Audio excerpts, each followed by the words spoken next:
Hello बच्चों, आपका स्वागत है आपकी अपनी पॉलिटी की चौपाल में। और पॉलिटी की चौपाल में हम ऑब्जेक्टिव के दूसरे सेशन के साथ उपस्थित हुए हैं आपके सामने।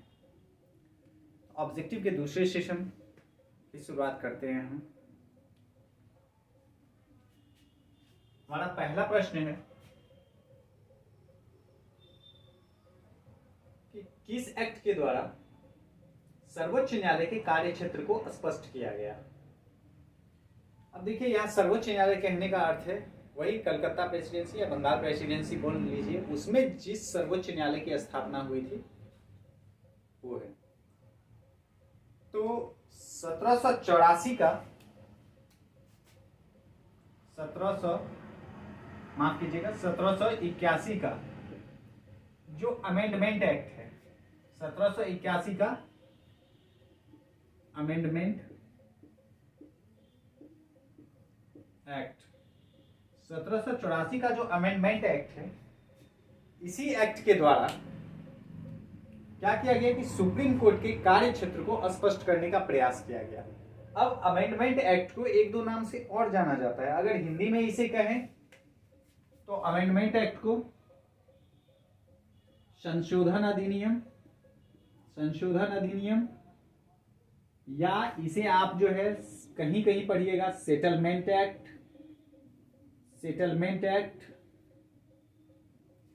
तो अमेंडमेंट, संशोधन या सेटलमेंट एक्ट के नाम से भी जाना जाता है 1781 ईस्वी के एक्ट को, अधिनियम को। तो 1781 ईस्वी के अधिनियम द्वारा क्या किया गया, सर्वोच्च न्यायालय के कार्य क्षेत्र को स्पष्ट किया गया। ठीक है, अब आते हैं हम। अब एक और चीज आपके दिमाग में आ रहा होगा कि इसका नाम जो है सेटलमेंट या संशोधन, अमेंडमेंट सब जानते हैं इसका अर्थ होता है सुधार। आखिर इसका जो है ऐसा क्यों पड़ा? तो 1773 और 1793 के बीच जो दो तीन एक्ट आए हैं, अधिनियम आए हैं, उसका उद्देश्य 1773 का जो नियामक अधिनियम था उसमें सुधार करना ही था। इसीलिए कभी कभी प्रश्न ये भी किया जाता है कि 1781 किस प्रकार का, निम्न में से किस प्रकार का अधिनियम है, और आपको जो है अमेंडमेंट, संशोधन, सेटलमेंट देगा ही नहीं।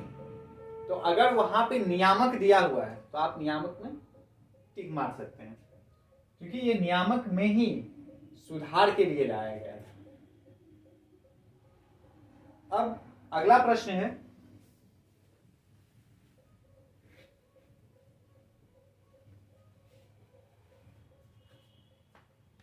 पिट्स इंडिया एक्ट।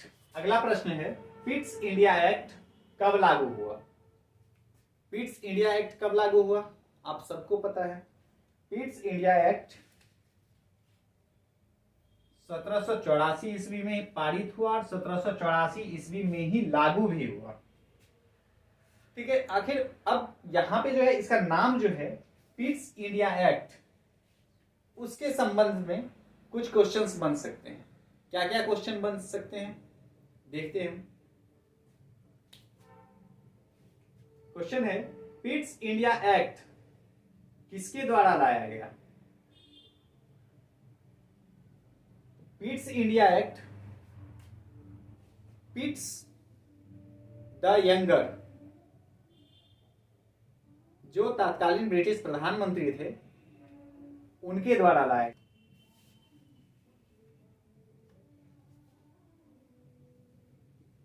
पीट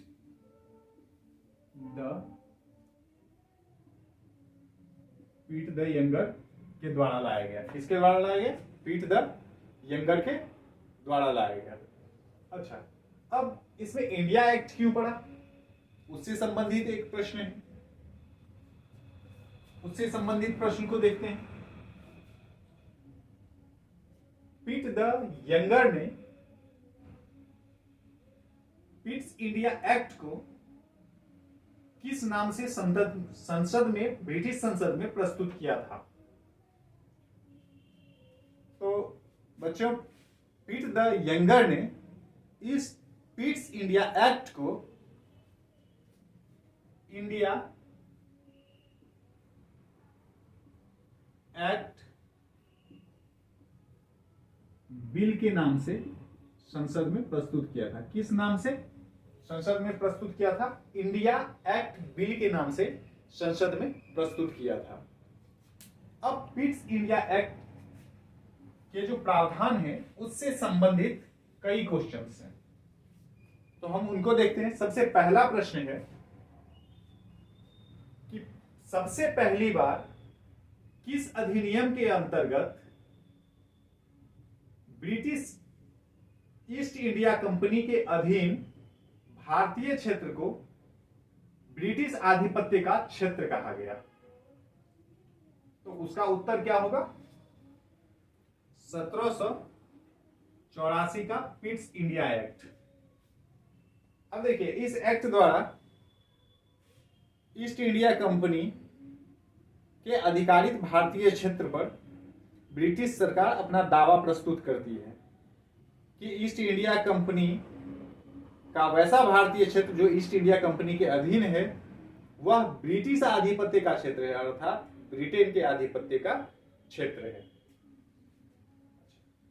अब अगला प्रश्न देखते हैं। अगला प्रश्न है, कंपनी में द्वैध शासन का प्रारंभ किस अधिनियम के अंतर्गत हुआ?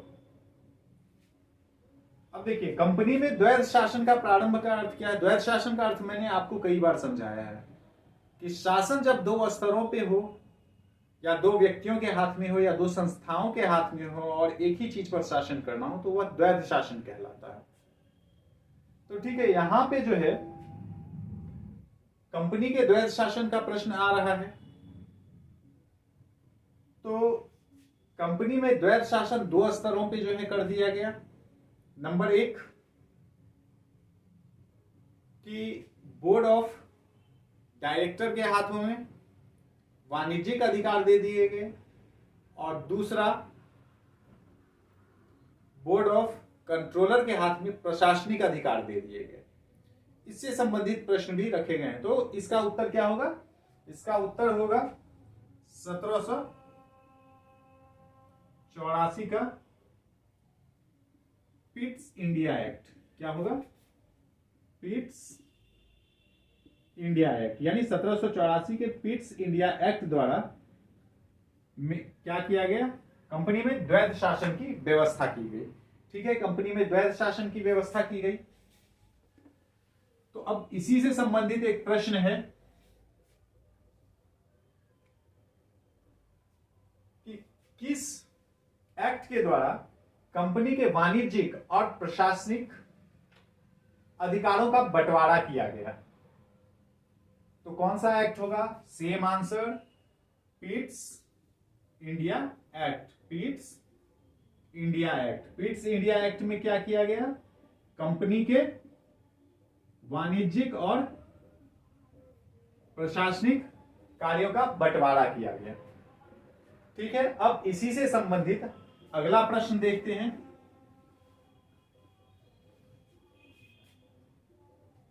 पिट्स इंडिया एक्ट में व्यापारिक अधिकार किन्हें दिया गया?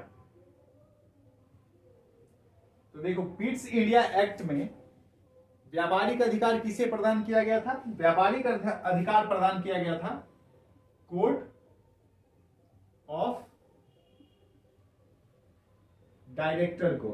किसे किया गया था? कोर्ट ऑफ डायरेक्टर को।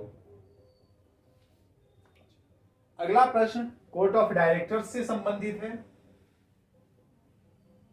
कोर्ट ऑफ डायरेक्टर्स के परिषद में सदस्यों की संख्या कितनी थी? यानी कोर्ट ऑफ डायरेक्टर के सदस्यों की संख्या कितनी थी? तो कोर्ट ऑफ डायरेक्टर्स के सदस्यों की संख्या कितनी थी? 24 थी। कोर्ट ऑफ डायरेक्टर में 24 सदस्य थे। कितने सदस्य थे कोर्ट ऑफ डायरेक्टर में? 24 सदस्य थे। अब अगला प्रश्न देखते हैं हम। अगला प्रश्न है कि बोर्ड ऑफ कंट्रोलर को किस प्रकार के अधिकार सौंपे गए थे? तो बोर्ड ऑफ कंट्रोलर को किस प्रकार के अधिकार सौंपे गए थे? प्रशासनिक अधिकार बोर्ड ऑफ कंट्रोलर को सौंपे गए थे। किस प्रकार के अधिकार सौंपे गए थे बोर्ड ऑफ कंट्रोलर को? प्रशासनिक अधिकार सौंपे गए थे। और बोर्ड ऑफ डायरेक्टर को वाणिज्यिक अधिकार सौंपे गए थे। बोर्ड ऑफ डायरेक्टर में सदस्यों की संख्या 24। तो अगला क्वेश्चन क्या आएगा? अगला क्वेश्चन है बोर्ड ऑफ कंट्रोलर में सदस्यों की संख्या कितनी थी? तो बोर्ड ऑफ कंट्रोलर में सदस्यों की संख्या कितनी थी? 6 थी। बोर्ड ऑफ कंट्रोलर में सदस्यों की संख्या कितनी थी? 6 थी। ठीक है। अब प्रश्न आ सकता है कि बोर्ड ऑफ कंट्रोलर में 6 सदस्य कौन कौन थे? तो बोर्ड ऑफ कंट्रोलर में 6 सदस्य कौन कौन थे? सबसे पहला वित्त मंत्री। वित्त मंत्री कहां के? ब्रिटेन के वित्त मंत्री। उसके बाद दूसरा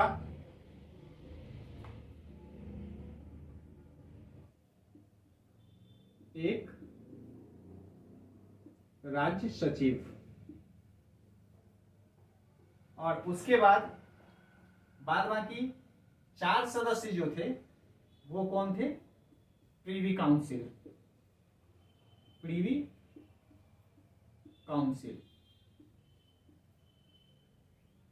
अब वित्त मंत्री और राज्य सचिव तो आपको समझ में आया होगा, लेकिन प्रीवी काउंसिल क्या होता है आप एक बार समझ लीजिए। हालांकि इसका डिटेल्स मैंने वीडियो में डाला हुआ है। तो प्रीवी काउंसिल जो थे वह सर्वोच्च न्यायिक इकाई थी, जिसकी नियुक्ति किसके द्वारा की जाती थी? जिसकी नियुक्ति ब्रिटेन के महाराज द्वारा की जाती थी, या ब्रिटेन के जो भी शासक होते थे, महाराज हो महारानी जो भी हो, उनके द्वारा प्रीवी काउंसिल की नियुक्ति की जाती थी। अगला प्रश्न जो है आता है कि 1784 का जो पिट्स इंडिया एक्ट था, आखिर इसको लाने का उद्देश्य क्या था? तो इसी से संबंधित एक प्रश्न है। 1784 के पिट्स इंडिया एक्ट को पारित करने का क्या उद्देश्य था? तो इसका उद्देश्य जो था वही था जो मैंने सेटलमेंट एक्ट का बताया। सेटलमेंट एक्ट का क्या उद्देश्य था? तो सेटलमेंट एक्ट का उद्देश्य था 1773 के रेगुलेटिंग एक्ट में सुधार करना। तो इसका भी क्या उद्देश्य था? इसका भी उद्देश्य था 1773 के नियामक अधिनियम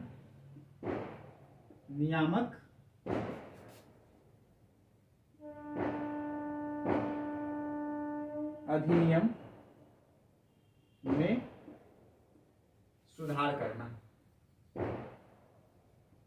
करना, संशोधन करना, जो बोल लीजिए आप, ये उद्देश्य था इसका। आ सकता है कौन से 2 एक्ट एक ही वर्ष पारित हुए? तो उसका उत्तर होगा बंगाल शासन अधिनियम, बंगाल शासन अधिनियम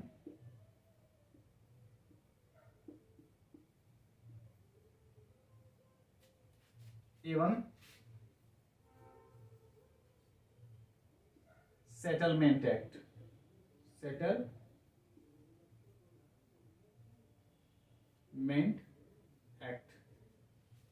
ये 2 अधिनियम एक ही वर्ष पारित हुए।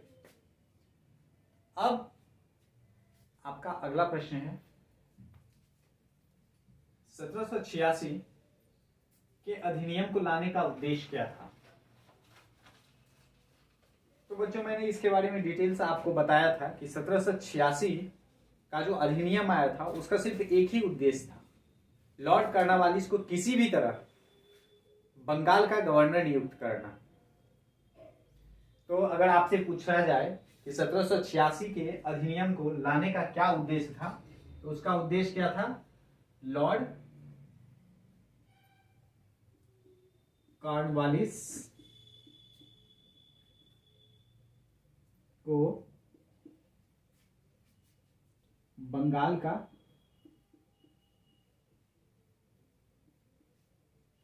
गवर्नर नियुक्त करना। क्या करना? लॉर्ड कर्नवालिस को बंगाल का गवर्नर नियुक्त करना।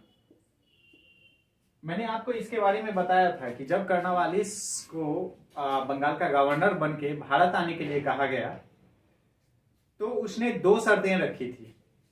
पहली शर्त रखी थी कि मुझे मुख्य सेनापति बनाया जाए, अर्थात सेना संबंधी सभी अधिकार दिया जाए। दूसरा उसने जो है शर्त रखा था कि मुझे परिषद के निर्णय को रद्द करने का अधिकार दिया जाए। तो अब इससे संबंधित प्रश्न भी आ सकते हैं आपसे, तो देखते हैं क्या प्रश्न है। सर्वप्रथम किस अधिनियम द्वारा गवर्नर जनरल के कार्यकारी परिषद के निर्णय को रद्द करने का अधिकार दिया गया?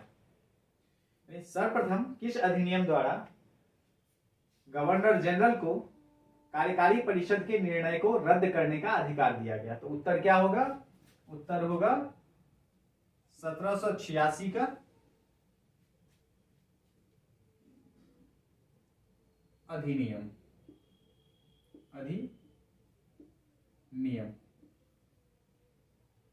अब एक प्रश्न और पूछा जा सकता है कि पिट्स इंडिया एक्ट के समय बंगाल का गवर्नर जनरल कौन था? पिट्स इंडिया एक्ट के समय बंगाल का गवर्नर जनरल कौन था? तो उत्तर होगा उसका, क्या उत्तर होगा? Warren Hastings.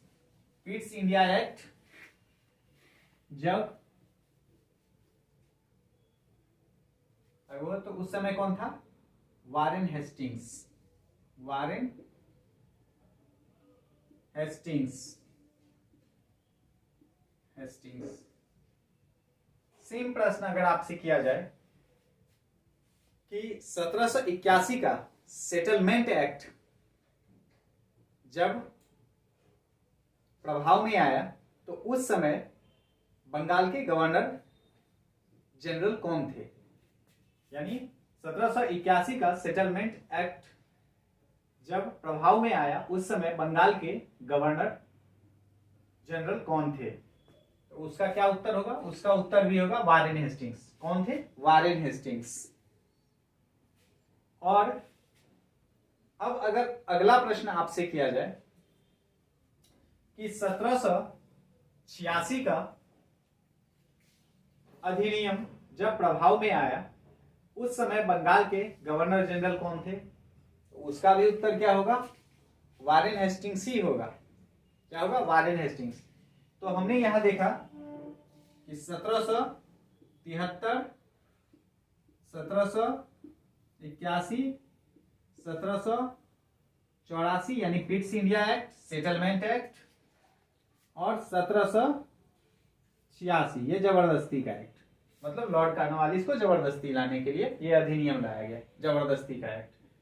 तो 1773, 1781, 1784 और 1786 का अधिनियम जब प्रभाव में आया उस समय कौन थे? वारेन हेस्टिंग्स थे। तो उस समय 1773 जब प्रभाव में आया तो उस समय ये क्या थे? बंगाल के गवर्नर थे। लेकिन बाद बाकी इन तीनों अधिनियमों में वो क्या थे? बंगाल के गवर्नर जनरल थे। तो ठीक है, अब मिलते हैं हम अगले वीडियो के साथ पॉलिटी की अगली कक्षा में, ऑब्जेक्टिव के अगले सेशन में।